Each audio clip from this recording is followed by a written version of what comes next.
All right. Yeah, we Should we good? should we get going?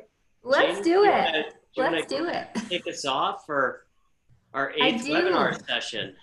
All right, thank you. Let's do it. So hi, everyone. Thanks for joining us. My name is Janie Thompson, and I am the board president of AFP Colorado. We are a membership organization that advances philanthropy in Colorado and really on the Front Range in Denver. And we are so thrilled to be partnering with MPW Strategies to host these webinars almost weekly, really since COVID started. And with that, I will turn it over to our hosts and special guests. So John Pepperdine is with MPW Strategies. He should look very familiar to all of you. And then Kelly Duncan is joining us today from the Community First Foundation. So with that, I will turn it over to them and Matt, and I hope you enjoy it. Well, thank you. I appreciate it, Jeannie. And thanks for everybody for joining us. We're going to be wrapping these up. The last one will probably happen in next week, actually. But for this one, it's really a privilege to have Kelly Duncan join us, because not only has she been a leader in Colorado, but now she leads, or she's been leading, Community First Foundation, which is definitely a leader, not just on the Front Range, but for Colorado, and so much they've done for the community, and really kicking off, not just Colorado Gives Day, but so many initiatives. So thank you, Kelly, for joining us. Oh, thanks so much for having me. Oh, I'm sorry, go ahead. No, I was just going to say I'm excited to be here. I think the privilege is all mine. Well, we're both privileged. How about that? That is the truth. Yeah, it is. So we'll jump right into, and make sure I've got my, here we go. Well, we always like to start off with our guests is, tell us about the Community First Foundation and what you guys do, and what you're most proud of. Great, thank you. So I'll give you sort of the elevator pitch. Since 1975, we've been helping generous donors and innovative nonprofits improve quality of life in Jefferson County, Metro Denver, and beyond. So we're a typical community foundation in many ways, and the two primary ways are: one, we help generous donors create funds, typically donor advised funds. I think of them as charitable giving accounts that they can establish with us, and then make grants to the community from those funds. And then on the other side, we make grants to nonprofit organizations. And right now we're working in three primary areas. We work to strengthen nonprofits. We work to improve mental wellness, so really looking at reducing stigma and integrating behavioral health supports into those systems, serving the youngest children, so childcare settings, pediatric or family practices. And then finally, we really look to honor our heritage and roots in Jefferson County and focus on addressing the social determinants of health here in Jeffco. And then the way we're different from most community foundations is we like to think that we've helped democratize giving through the Colorado Gives platform. So typically, to open a donor advised fund or that charitable giving account, you need to have a certain amount of discretionary income that not everyone has. But with the Colorado Gives platform, we can take donations starting at $10 all the way up to $100,000. If you want to give more, let us know. We can do a wire transfer to get it to the nonprofit. But we really think that that opens up philanthropy to a much broader audience. Yeah, I was going to say, and I apologize, I forgot to do some housekeeping. Just to let everybody know we're recording this. And so AFP, MPW, Make Philanthropy Work, will be pushing this out on Monday. So this is being recorded if you want to share it with a colleague later. And the second thing is we have a Q&A at the bottom. And I encourage everybody to go there, put your questions in there. And if you see a question you like, rather than retype it, you can upvote it. So a lot of people who joined us before know that. Matt's going to be working that and corralling all of that information. And then at probably 12:30, 12:40 mark, we'll get into the questions. But definitely put those questions in there. We would love to answer them. I know Kelly and I would, and Matt too. So Kelly, also, before we move on, I just wanted to kind of ask a question that I get a lot, and I think you did address it, but I wouldn't mind you putting a finer point on it. We have a client, Stride, that is a great example. Not only do you have their endowed funds, but you help them with Colorado Give Days. So you help nonprofits, but you also raise money. So help with that distinction. Yeah, so on the raising money side, that's really done through the donor advised fund. So we can open the account here for a donor. They start right now, the minimum amount is $5,000. So you can open a donor advised fund with $5,000. And then you as the donor advise us on where you would like to make grants from that fund. And we found that what works for a lot of people is they like to, it's not as much an issue now, but they would bundle 2 years of giving into 1 year to get the full tax deduction when we saw the raise in the minimum standard deduction. But now with the CARES Act, I think it makes more appealing for more donors to give. And then on the giving side, we have our, we also do nonprofit endowments. Thank you for mentioning that. So we know that some nonprofits are in a lucky position to be able to take bequests, or they've raised a certain amount of money and they'd like to put it in an endowment and use those distributions on an annual basis to help with their ongoing operations. So we'll steward those endowments for nonprofits. And then on the giving side, we have a fairly large unrestricted endowment, and we use that unrestricted endowment to make grants in those 3 areas I mentioned around strengthening nonprofits, improving mental wellness, and honoring our legacy in Jeffco. Great. So, what you guys do, you're really an umbrella. You can help nonprofits with $25, $50 gifts that come to Colorado Give Days. You can help them with the big gifts, 100,000 or so. And then you can help them with a donor or a bequest intention that happens to hit their plate, where they get a $500,000 gift and the board says, let's figure out how we want to spend this and let's distribute. You can help set up an endowment. Yep, exactly. And even through the Colorado Gives platform, that's free to nonprofits, and our credit card processing fee is 2%. It's really the lowest I think people will see. And so we can help nonprofits figure out how to leverage that platform to engage with donors. We've got fundraising pages. We're always looking to make new enhancements to the site. And if people are getting complex gifts that they aren't equipped to handle, we can help them with those gifts and make sure they get the full benefit of them, whether it's a stock gift or bequest or charitable remainder trust. We're here to help with that. Totally. And I think that's the word, complex gifts, because a lot of times too many nonprofits, they don't want to work with a donor because for all the right reasons, they don't have the expertise or this, that, and the other. They need to call you guys and you'll help them through that. Yeah, we can even help with real estate. So we found a That's right. Rebecca was telling me that. Real estate, yeah. You're Rebecca Barker, who we work with a lot, and she goes to a lot of case conference and AFP and so forth. You guys have done a great job of communicating that. So hopefully everybody hears that loud and clear. Yeah. Well, let's jump into really the topic at hand. With nonprofits and community trying to cope with COVID-19, which is a lot of this series. Well, this series is really built on that. What has Community First's response been? Yeah, so I think COVID-19 really rocked all of our worlds. Some people may have been predicting it, but I don't think anyone truly expected it or expected the magnitude of the impact that it would have. And so I think just on a personal and an organizational level, just recognizing that people are hurting. People have died, they've lost lives. Many people have lost jobs, which is incredibly unsettling. And I think this pandemic, while we say it's affected everyone, we know now, looking at the data, that it has disproportionately affected the Black community and individuals and families who are living on lower incomes, who haven't had the luxury to stay at home and be safer at home like many of us have. So I just want to recognize the human toll that this has taken and the emotional toll. I think as an organization, we put in a lot of things in place that we were very glad we did, because we adapted to working remotely really, really well. And I'm eternally grateful to our staff. They did an absolutely phenomenal job of making that transition and adapting. And one of our staff members said she feels really lucky to work here because in a situation like this, I think so many people ask the question, what are we going to do? And we got to ask, what can we do? And then we got to do something about it. So feeling very privileged that we were in that position where we could ask that question and then do something. So we did a couple of things. The first thing we did is we gave to the Governor's Fund, Help Colorado Now. So we joined other foundations in Colorado, businesses, and many, many individuals to give to that fund. The next thing we did is we seeded a Jeffco Hope Fund. So recognizing that we have our roots here and the majority of our work is done here, that we really wanted to make sure that the Jeffco nonprofits could make it through this.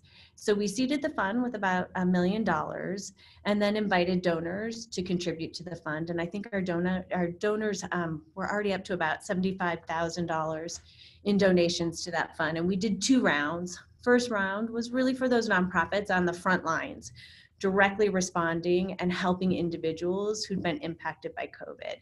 And then our second round was really about those nonprofits who may not be on the front lines of the response, but we know that their operations were severely changed because they wanted to stop the spread of the disease, and they were quarantined, and they were not working, and they were not selling tickets to events. So this was just really to help those organizations. The other thing we did is we leveraged the Colorado Gives platform. It's a great platform to communicate to donors and help nonprofits. So we immediately started putting messages out to the nonprofits on how they could work with their networks to create fundraising pages, to start to get their donors to open up their networks to fundraise for organizations. So put information and made sure nonprofits on the site knew about it.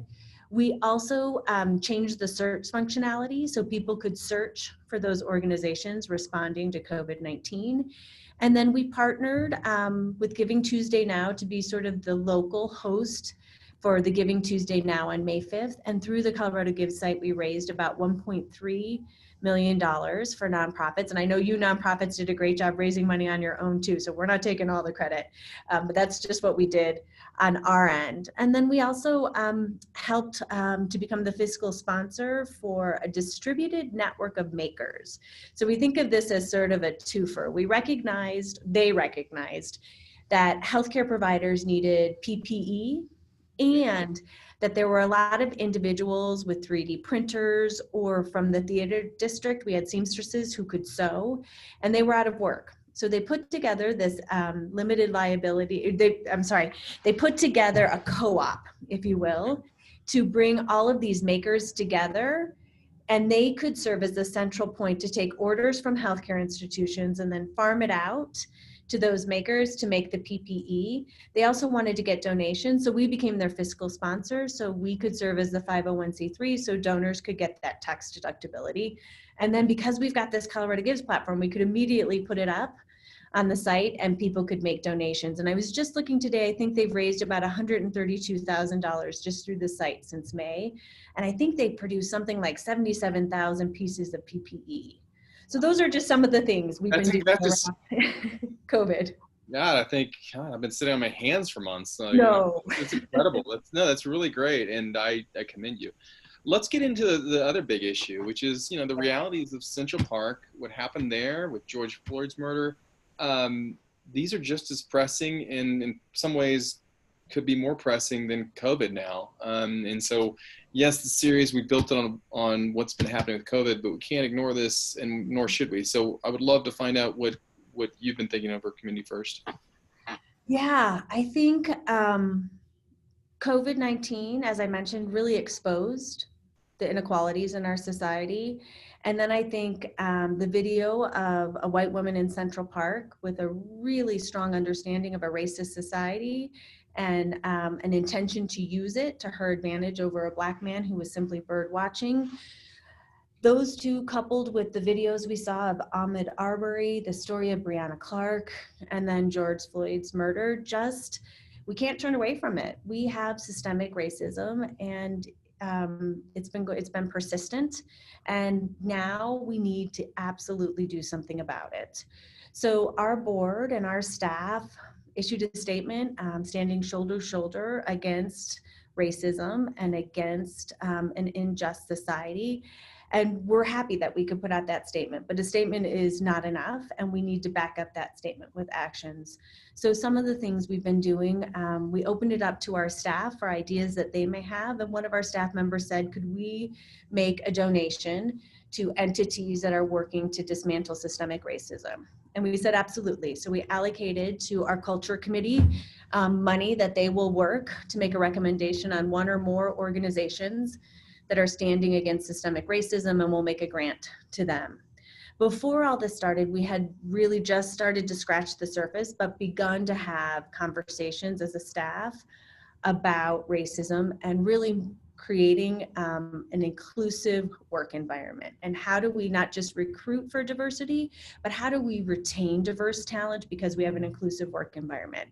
So we started that work, and we had been in conversations about what was next, and now we get to move it forward with a speed and urgency that I don't think we would have had before. So the first thing we're looking at doing is anti-racism training for our staff and our board.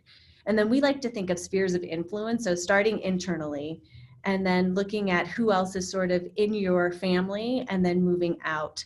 So once we start with ourselves and our board, we'll look to how we could potentially offer this to some of our other partners and potentially to community members who might be interested. And then we're also working on diversity, equity, inclusion as a staff, and really getting some training and digging deep on what that means to be truly inclusive as a work environment. So those are some of the things we're doing as an organization. And then as an individual, I've also been doing a whole lot of listening and a whole lot of reading. I put together and are getting lists of books that I should be reading, and 2 that I've read that I would recommend if anyone's looking for recommendations. Between the World and Me by Ta-Nehisi Coates is a phenomenal book. The other one is Isabel Wilkerson's The Warmth of Other Suns. And then there's some podcasts that I've listened to and some that I've just been introduced to. 1619 by the New York Times is really great. And my husband recently introduced me to a podcast called White Fragility, which I think— the book, it's a good book too, yeah. Yeah.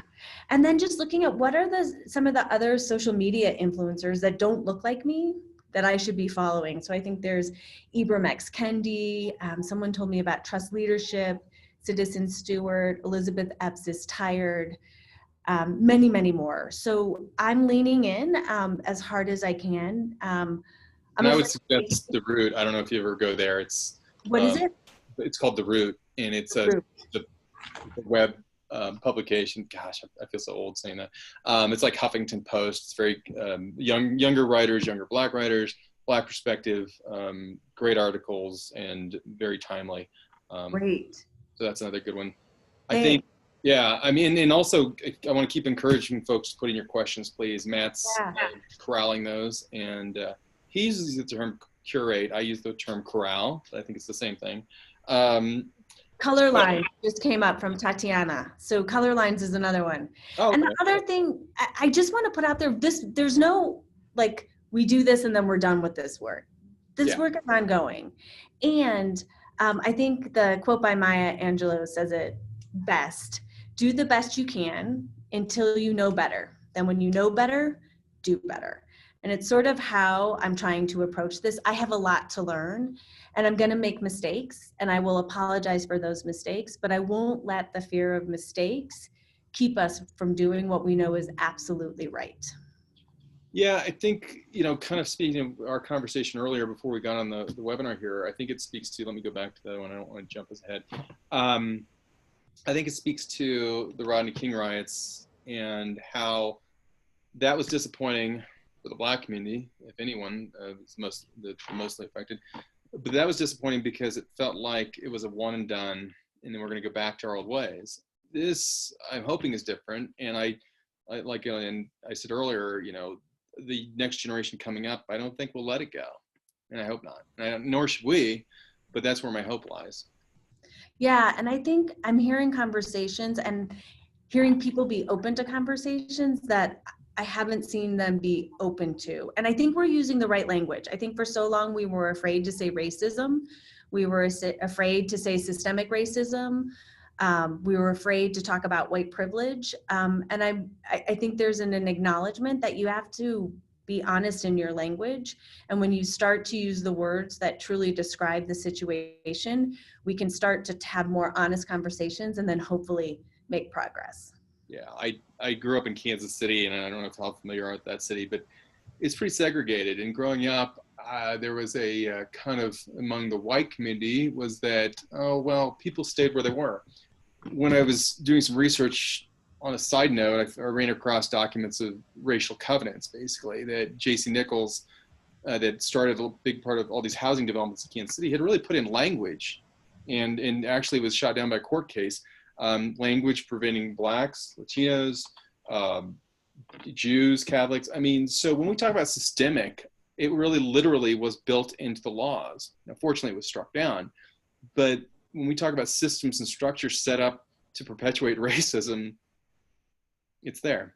And, Yes. and a lot of these covenants are still there. Now, obviously, they're not enforceable because of 64 voting rights and other acts enabled. But the point is, it's there black and white. If anybody questions it, just look it up. So, Yeah. um, So I'm hopeful, and we will remain hopeful, and we'll do the best that we can do. And when we know better, we'll do better. yeah, for sure. With so much going on, so this is a good segue. There's a lot between COVID, trying to combat racism. How is this going to impact Colorado Gives Day? And you mentioned earlier, or this, and elections too. How do you see Colorado Gives Day playing out? Yeah. So the biggest I want to start with, because I think it's a point of hope. We went back and looked, and in 2016, another election year, we did not see giving go down on Colorado Gives Day. In fact, it went up. So a beacon of hope there. And for those of you who don't know, I'll give you a brief overview of Colorado Gives. So Colorado Gives is an online giving platform. We have about 2,600 nonprofits who are on the site. If you're not on the site and are interested, coloradogives.org, you can find all the information, and our open enrollment goes until August 31st. So we're still getting new nonprofits on the site. And then we give donors peace of mind in knowing that they're giving to legitimate nonprofits. So our terrific staff does the work to verify that the nonprofits are in fact 501c3s, they're in good standing with the Secretary of State.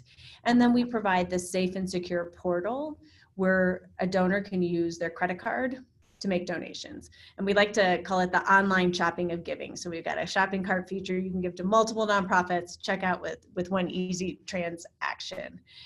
But I don't think, and we've seen giving grow. So we're going to look at some charts in a little bit, but we've seen giving grow over the pandemic. In fact, we're up 200% in donations. That's such a good point.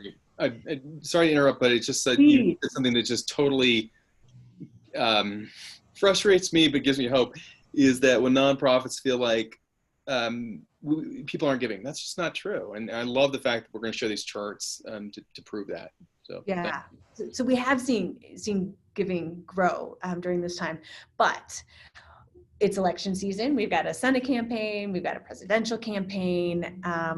The airways are going to be flooded with political ads. Our mailboxes, both electronic and the real ones, are going to be filled with political messages. And you can't compete with that. So fundraisers, I think you know best. Connect with your donors now. Make sure you're talking to them ahead of the campaigns. And then I think people are also worried that people will use their charitable giving to back a political candidate instead of nonprofits. We're hoping that some of the tax advantages of giving in the CARES Act will help with that. But then after the elections, be ready to launch a fundraising campaign that maybe coincides with whoever is elected and get to your donors after the campaign. So I think trying to compete with all the political noise during the campaign period is going to be a little bit difficult, but think about how you can best position yourself at the start and then again at the end. It's really good advice. And, the interesting thing, if you look at the data, a lot of nonprofits use wealth screening and other tools to say, okay, who has a higher propensity to give, and how do we segment and message those people? The people that are politically active often give the bigger gifts to nonprofits. And it's not a counterintuitive reason. It's perfectly logical. If you're giving to campaigns, chances are you want to see change in society. If you want to give to nonprofits, chances are you want to see change in society. That's a really good point. Yeah, so position yourself as that change agent, because almost every nonprofit I know is working really hard to make the world better in some way, shape, or form. Well, that's how I got into nonprofit work. I was in political campaigns, and yes, that was change, and I was proud of it and enjoyed it, but I wanted to see long-term systemic change that brings everybody aboard, and that's how I got into nonprofit fundraising. So. I'm glad you enjoyed those political campaigns, John. I did not. But I just want to remind everybody, we've got some great questions here, and keep them coming. We want to hear from you. We want to learn from you. If you see questions you like, use that upvote button, and they'll rise to the top. And then if you see questions that you want to comment to, please comment to this question. So use that Q&A feature for your questions and your comments. You know, we'd love to hear what you're doing, how you're invoking change during this time, how you're helping people through your organization. And then also, you know, we mentioned some books and some thought leaders and publications. If you have any, put those in the Q&A. We'd love to see and hear from them. And again, let's all learn together. So I'll throw it back to you too. Yeah, no, good point, Matt. And I was going to say, I kind of was making a list of what Kelly's, I think when we push out, what we'll do after this, when we push out this recording, we'll also put a list of some of these resources for folks. And when I say we, Matt, I'll do it this weekend. And I can send you a list of books that's been shared with me. I just want to say one of the things, all of the books that I'm going to send you are about anti-racism regarding the Black community. I'd also like to start to collect books, and if people have suggestions around other communities that are discriminated against. So whether it's Native American, whether it's the Latino, Latina, Latinx community, LGBTQ, I think sort of having a more well-rounded list of books would be great. So I'm open to suggestions others have for me. Okay, we're getting to the 12:30 mark, and I always said I'm happy to kind of jump into more of these slides. We're going to go through these quickly. So Kelly, what if we table this question, Great. if you don't mind? Because I wanted to show some of these slides you provided because I think they're very telling. Yeah. This first one, do you mind talking a little about it? Sure. So this just shows comparison data from January 2019 in the gray, and yellow is 2020. So you'll see in January, we were below in 2020 where we were in 2019, but by the time you go to May, we are significantly above. And really, we started to see the impact in COVID in March, and that's where the giving jumps. So as I mentioned, we literally are 200% over where we were last year in 2019. So people are giving, and they're being incredibly generous with their giving. Yeah, it really runs counter to that claim that, you know, people aren't giving. Of course, there's donors that may not be in a situation where they could give, where they had prior, absolutely. But there's also donors that are able to give and want to. They just need your help figuring out, you know, where are the opportunities. Yeah, some of the things we hear is people want to feel like they're doing something. So help them feel like they can take action and do something. And I think that's a great role for a fundraiser. Yeah, I go back to my saying all the time is it's not the donor's job to wake up in the morning thinking about you. And you've got to figure out a polite persistence, a way of messaging them that makes sense, that's personalized, you know. And if they've been giving to a certain area, in that certain area, you know, you want to increase your work, particularly with COVID or fighting racism, what better way to reach out to them and say, hey, just want to let you know about this. If you can contribute, we're doing X, Y, and Z. If you can't, understand, but just want to let you know about it. And I've never met a donor that doesn't appreciate that kind of outreach. Yeah. So, yeah. Next slide is pretty interesting too. If you don't mind. So this is, I just thought it would be interesting for nonprofits to see where we're seeing the giving. So human services and education was not at the top of the list until just recently. So I think there's been a lot more publicity around the need to help our school systems and educators sort of transform to this new digital era. And then huge jump in 2020 over 2019 for food, agricultural, and nutrition. The one that makes me just a little bit worried is way down at the bottom, housing and shelter and mental health and crisis intervention. I think people talk about sort of the second wave of how this pandemic and everything that's been going on with working to dismantle systemic racism, just the mental health effects it has and that trauma again and again. So I just look at this one with hope that we'll start to see increased giving in this area, because I think it is and will continue to be critically important.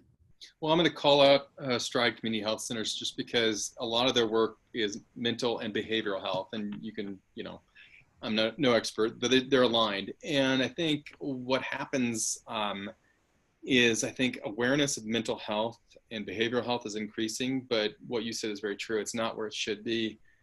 People might think of, oh, well, that's treating addiction.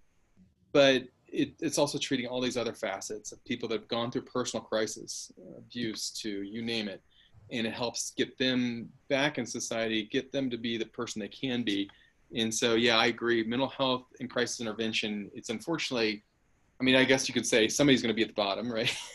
But I agree with you. I'm wondering if that's ever going to increase just based on, you know, how society treats these kind of challenges. Yeah. Okay, let me look at the next slide here because I definitely want to get into Q&A. Fundraising pages. Can you talk a little about that? So this is all on the Colorado Gives website, but fundraising pages are a great way for nonprofits to activate their donors. The donor creates the fundraising page and can really share it with their network. So if I'm a donor and I give, I can also share it with my friends and hopefully they'll start to give. So it can multiply the impact of fundraising on your nonprofit. Great. And For then your nonprofit, I should say, not on, for. Well, I love the fact that you guys are so service oriented. I mean, you really do serve the nonprofit community in so many different ways. In fact, you brought up earlier, I was going to mention that acting as a fiscal agent in some cases. And, you know, I know our firm, we've had people, and I'm always happy to grab a cup of coffee with anyone. So always give me a call. And a lot of times, you know, I can say, well, our firm, we can't help you out. You're probably not far along enough to, you know, be in that fundraising that we specialize in. But I would encourage you, you know, contact community first and, you know, use their services and don't, you know, spend the money you don't need to spend. Contact community first and have them help you. Yeah, there's so much we can do with the site, and we love to talk to people about how you can leverage the site to really bolster your fundraising, especially on a tight budget. Yeah. It's free, free to use. Yeah, or if you had a windfall for some reason, you've got Yes. a gift, don't set up your own endowment. Don't try to figure it out. You concentrate what you're good at, your program. That's where your wheelhouse is.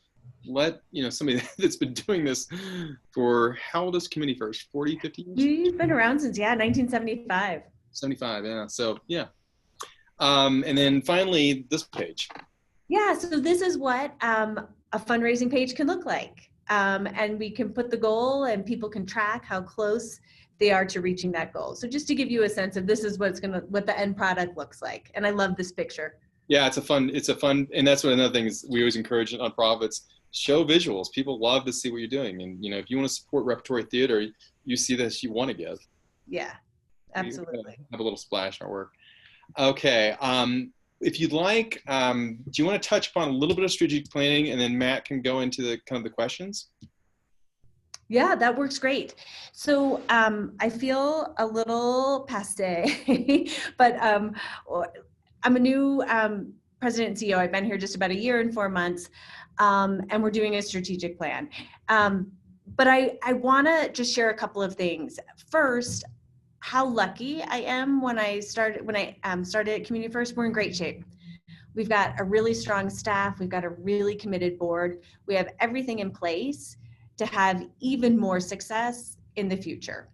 And I came out of the search process and then in working with staff and board with some clarity that we're really ripe to write our next chapter. I'm very intentional about that word, writing our next chapter. For a story to make sense, one chapter has to build on the next, and we're not done. So we'll build on our past successes, and we really want to start from a place of strength and success. And we really want to get a little more focused in our effort so that we can have deeper impact and be able to measure, communicate, and share that impact. So as I mentioned, we go to the board in July, and I'm really hopeful, and maybe this was before we started, but in July we go to the board, and I'm hopeful that we should have some clarity on which strategic option we're going to pursue, and then spend a couple of weeks really fleshing that out, and by the end of the year, be able to make an announcement. Well, I think in now more than ever, because as we talked about earlier, you know, it's now time to reassess things. So I will stop sharing my screen, and so Matt can jump into the questions. Matt, you good? Yeah, we're great. We got some great questions here. So thank you, everybody, and please keep them coming, and please keep those books, those publication ideas, thought leaders. Yes. We'd love to hear from you. So the first question is from our very own Patrick Gaines. And he asked, Kelly, if you're comfortable sharing the process for finding a DEI facilitator, diversity, equity, inclusion facilitator, how'd you go about that process? Yeah, You have idea? absolutely happy to share it. If you want to follow up, Patrick, I can give you the names of the facilitators we looked at. So our staff have really led this work, and I've been engaged, but we had staff members who started to do the research, started to reach out to others to get names of potential facilitators. Then they would call, they do an initial screen, and then if they were interested, they'd bring them in, and I would meet with a couple of the staff members to see who we felt like might be a good fit, and then ask for a proposal. And so that's how we went about doing it, and I can share the names of the facilitators we've looked at and talked to. Great, thanks, Kelly. Excellent. Sure. And then from Kim, and question, and I'll send this to you, Kelly. Do you anticipate that foundation funders will look more closely at nonprofit foundation board diversity in making funding decision? And is there any talk in the industry about this? Yeah, so Kim, I think there's been talk a lot about this, and I think many foundations look for that and ask for that around the board. I think more than anything, the nonprofit should reflect the community they're serving, both in the staffing and in the board, in order to have the best representation. And it's something we have to hold ourselves accountable to as well. So we need to make sure our staff reflect our community. We need to make sure our staff are diverse and our board are diverse. So while we're looking at it at nonprofits, we're also looking internally to make sure we do the same thing. Absolutely, yeah, no question. And I hope to see more of that. I know it was a movement in place for years, but to really build upon it. And so here's a question from Celeste. Kelly, what advice could you give me as an organization that has issues with our staff being all white? Another diversity question. It's a great question, Celeste. We've been criticized in the past for this and still are. The youth we serve are very diverse, so we don't have the proper representation in serving our community. Excellent question, Celeste. Yeah, Celeste, so I don't want to put myself out there as the expert and the end all be all. I'll just share with you a couple of things that I've been looking at and some resources that might be helpful. First of all, the Denver Foundation has great resources on diversity, equity, and inclusion, and work they can do to help you think about how you can both recruit and then retain a diverse workforce. So the thing I would think about there is I think we pay attention to what we measure. So I'm not saying that we need 2 here, 2 here, 2 here. What I'm saying is if you really want to be an inclusive workforce, define what that looks like, define what that feels like, and how you're going to know if you get there. So start with the end and then work back on how you start to do that. And what we do, we want to make sure we have diverse candidate pools for every job that we post. So we've been looking at best practices around substituting experience for education. Sometimes education can preclude some people who would be great additions to your staff. So substituting experience for education, looking at where you're posting and who's reading those posts. So if you really want to, think about different message boards, think about different entities and who they represent and how you would get them. But I think you can't just recruit diverse staff. You have to make sure you have an inclusive environment. And so as you're getting ready to recruit, think about what it needs to look like when someone joins your staff. And I've been listening to several different webinars by Korn Ferry, and it's KORNFERRY, just in case. And they've taped all of them. And they have some great suggestions from some leading chief human resource officers on what they've been doing to make sure that they're both recruiting, promoting, and retaining diverse talent. And really, this isn't just the right thing to do, it's the smart thing to do. So if you look at all of the data, diverse workforces make a company better on almost any measure of success. Yeah. I think a really kind of boring way to look at it, but I embrace boring. I mean, the elements of fundraising that people neglect, but is that would you want a board composed of all accountants? No.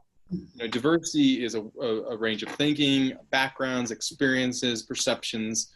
So you're right. It's beyond just doing the right thing. It's doing the smart thing. Yeah, absolutely. And there's another question from Sean, and just kind of drilling into this 200% increase in funding. And thank you for your question, Sean. It says, I know in past recessions, we've seen a similar increase in giving. but often it was more because of already established relationships.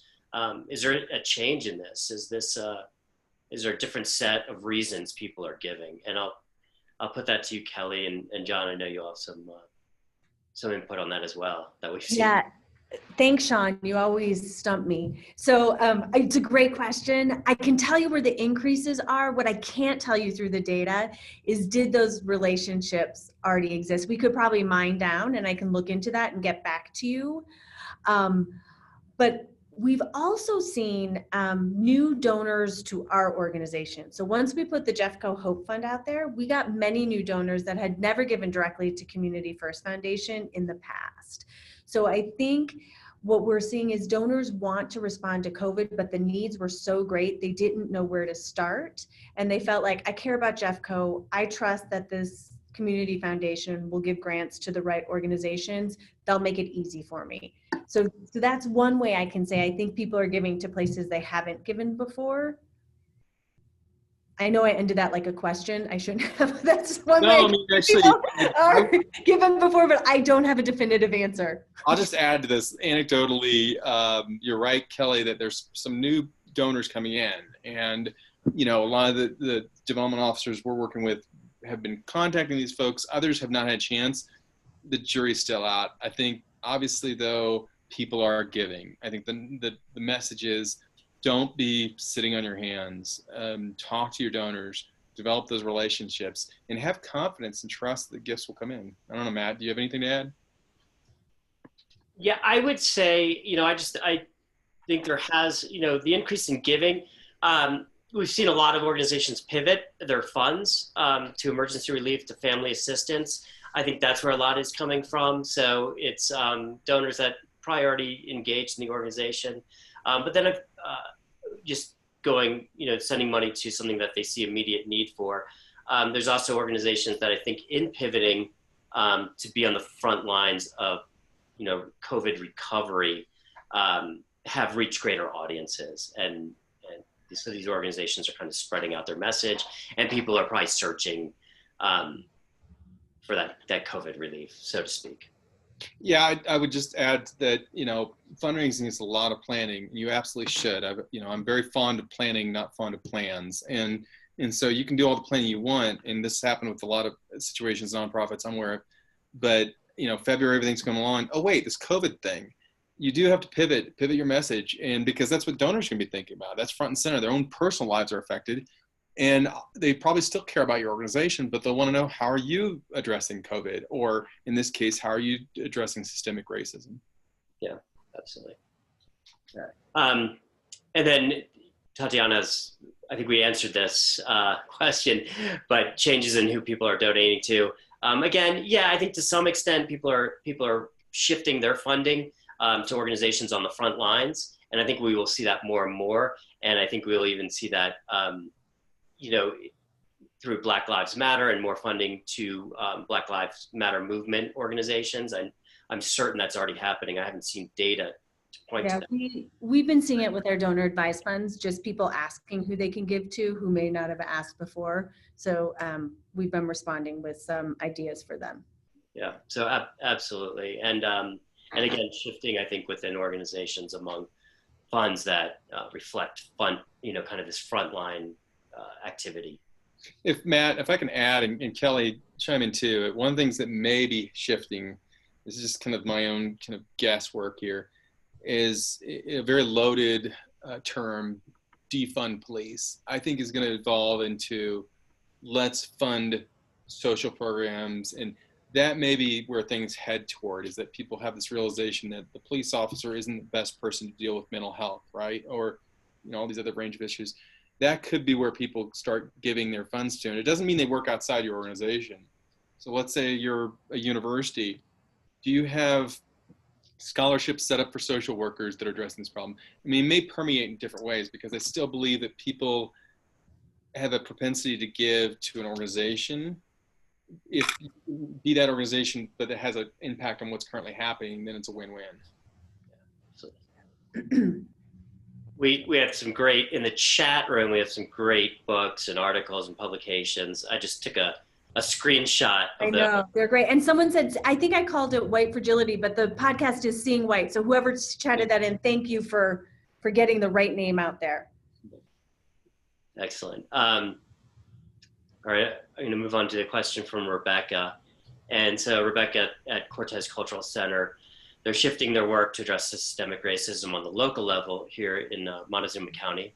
And as a nonprofit cultural center in one of the only 2 counties in Colorado with a Native American reservation, any resources on Native specific institutionalized racism would be very much appreciated. And I would also throw that out to our audience if they have ideas that they could share. Well, I'll Yeah. say NARF to begin with. Oh, sorry, Kelly. Go ahead. No, go. Native Americans Rights Fund, if you go to their website, that's kind of a starting point, I would think. They're up in Boulder. That's kind of top of mind with me. But Kelly, if you have any others. The Native American, I'm going to get it, Native American Bank. So they're doing a lot. They're a CDFI, and they're doing a lot of investing in communities. So they'd be someone else to look at. And again, the Native American, I want to say Cultural and Heritage Center in Denver is another one that may be worth looking at, but I can also do a little bit of research and see what I can find for you, Rebecca. I know there was just recently a podcast that one of our staff member, or not a podcast, a webinar that one of our staff members attended, and I'll see if I can get that link, because it was talking primarily about how very little funding goes to Native American, how philanthropic funding goes to Native American communities. So I'll see if I can find that for you, Rebecca, and I'll get it to John or Matt to share. Yeah. Okay. And the Southern Ute Tribe is always very active beyond just their own tribe members, but the entire Southwest Colorado quadrant, they're very active. So we've got maybe time for 1 or 2 more questions. I'm going to see, let me see here, I lost this one. Rebecca asks, are there sources for funding for training boards on implementing DEI strategies? Great question. And of course, we've mentioned the Denver Foundation, the Landscape Project. Yeah.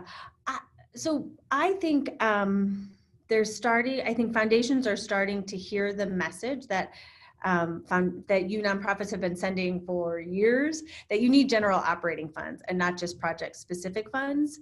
So I think when you have those funders who will give you general operating funds, you can obviously talk about how part of those funds will be used for DEI training for your board and staff. And I think more and more foundations will be receptive to that sort of request. Good, absolutely. All right, well, if that is all the questions we have, we can start to, and also being cognizant of time, we'll take it to, we'll wrap it up. John, did you want me to share? I think just we've got all the questions in there, all the chats. I would just say we will wrap this up and put in a nice ribbon on it, probably send out by Monday. Kelly, if you could share any resources, we'll move those, include those. The recording will, Janie's not here to close it out. So Matt, do you want to close it up with our stuff as well as AFP, and then obviously thank Kelly? Yeah, absolutely. I will start off by thanking Kelly. It's an honor to have you on, and what a great resource and so much good information. And I'm so impressed by all the work that Community First Foundation is doing. It's just so above and beyond during this time, and there's so much need, and answering so many challenges and issues that not only nonprofits are facing, but our community as a whole is facing. So thank you for all of that. So it's really impressive. Thank you. We're humbled to be in the position we're in, and we think that when you're community foundation, it's sort of a sacred promise you make to be there for your community in times of need. So we absolutely should be doing this, and people should be expecting this and more of us. Well, and I would just like to add then, to put you on the spot, we'd love to have you back maybe in the fall and talk about how things played out. I would love it.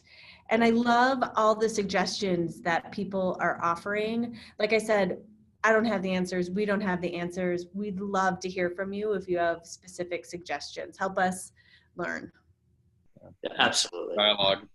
And we, I did copy the chat, and so we'll send that out with the recording, with a lot of suggestions and recommendations. And let me just share my screen here.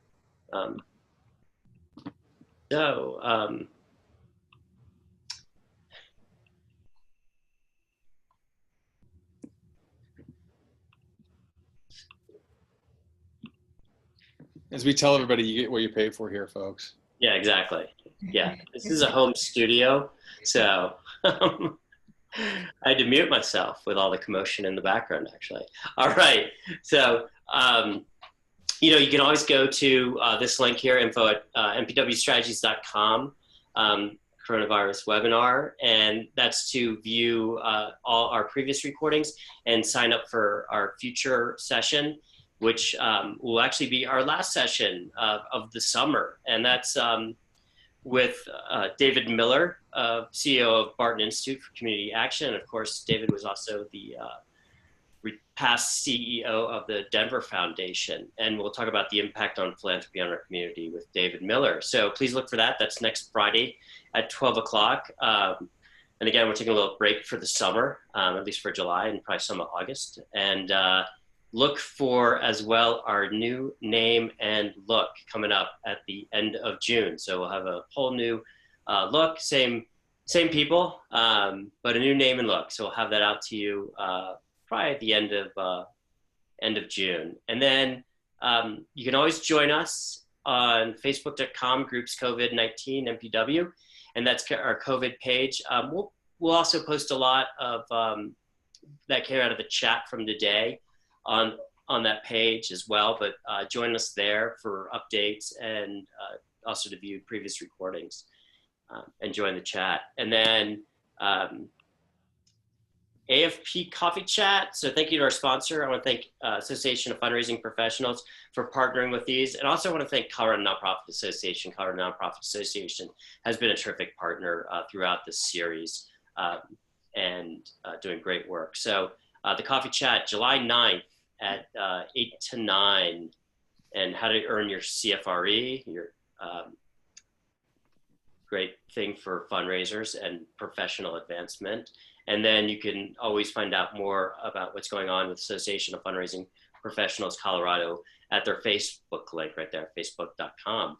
So with no further ado, thank you, everyone. Thank you for your participation. It's been great. We really appreciate it. Let's keep the dialogue going. Let's keep the conversation going. There's a lot out there to help with that we do every day in our jobs. To improve our community and better our lives. And we need a lot of that right now.